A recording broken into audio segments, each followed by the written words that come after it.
राहुल राहुल सिंह मेरा पूरा नाम है।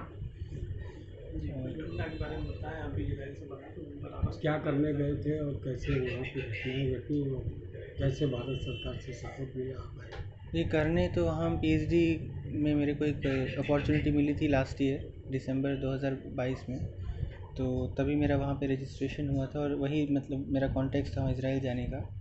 और आना यहाँ पे मेरा अब चूँकि 1 साल ऑलमोस्ट होने को आया था। 7 तारीख को हमने रजिस्टर किया था यहाँ घर आने के लिए, सॉरी मतलब अपनी फ़्लाइट की बुकिंग की थी। और 7 तारीख को सैटरडे को सुबह से ही कुछ डिस्टरबेंस की शुरुआत हुई। वो डिस्टरबेंस मतलब बहुत जल्दी वो थोड़ा इंटेंस भी हुआ, लेकिन मेरा फ़्लाइट ऑन टाइम दिखा रहा था। तो हम इधर अपना सारा सामान वामान बांध के और पूरा रेडी थे, टैक्सी का वेट कर रहे थे वहाँ, क्योंकि जेरूसलम से टेल अवीव में एक एयरपोर्ट है, Ben Gurion international airport, 45 minutes लगता है ऑलमोस्ट जाने में। तो उसी का सब वेट हो रहा था। लेकिन पहुंचने जस्ट वो आधे घंटे पहले ही मतलब जो मेरा रिपोर्टिंग टाइम था उसके एक न्यूज़ आती है कि मतलब हम लोग को मैसेज आता है कि फ़्लाइट कैंसिल हो गई है, मेरे रहते हुए भी, निकलने से पहले ही यहाँ से।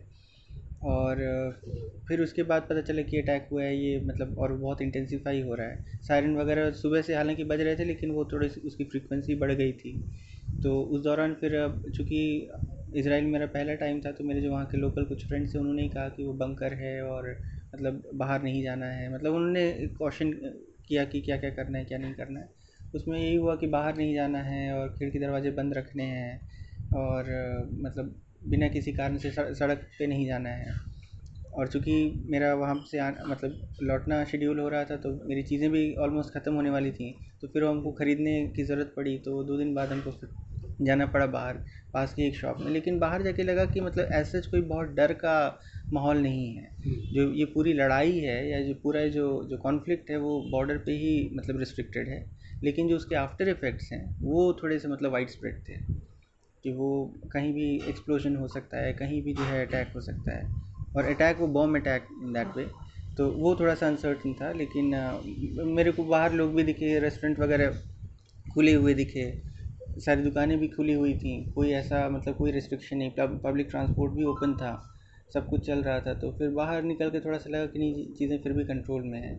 तो इस तरह से ये मतलब मेरा वहाँ पे रुकने का ड्यूरेशन। और फिर मेरे को पता चला कि चूँकि हमने फ़्लाइट एक आध बार रीशेड्यूल भी करी, वो भी कैंसिल हो जा रही थी।